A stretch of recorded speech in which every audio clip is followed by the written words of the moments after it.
Hello friends, आज आम गोटे वैकेंसी विषय डिस्कस करवा जहाँकि बालेश्वर डिस्ट्रिक्ट आसी। फ्रेंड्स आपण मैंने देखिपे यह 19/2/2025 माने फेब्रुआरी 19 तारीख में पब्लिश होती। आपण मैंने जदि होमगार्ड पोस्ट जदि इंटरेस्टेड ताहले वीडियो को शेष जाए देखूँ। आपण मैंने जदि बालेश्वर जिलूर नुह आप फ्रेंड सर्कल किए बालेश्वर डिस्ट्रिक्ट अच्छी ताहले दयाकोरी शेयर कर दिंतु।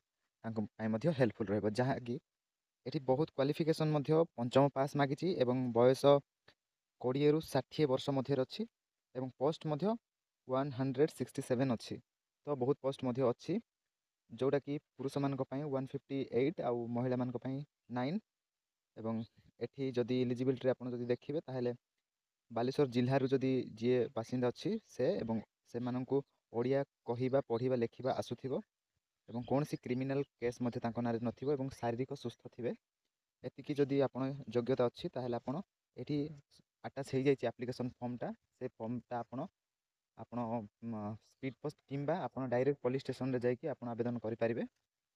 डेट दि जाए निर्धारित डेट अनुसार आप अप्लाई करूँ 4/3/2025 सुधा आपन को अप्लाई करने को पड़ो। आउ ए पीडीएफ टी आप बालेश्वर जिलार ऑफिशियल साइट रू पाइपर। जदि किसी डाउट अच्छी निश्चय कमेंट करूँ, मुझे ट्राए करी आपको निश्चय कमेंट रिप्लाई करने। Thank you.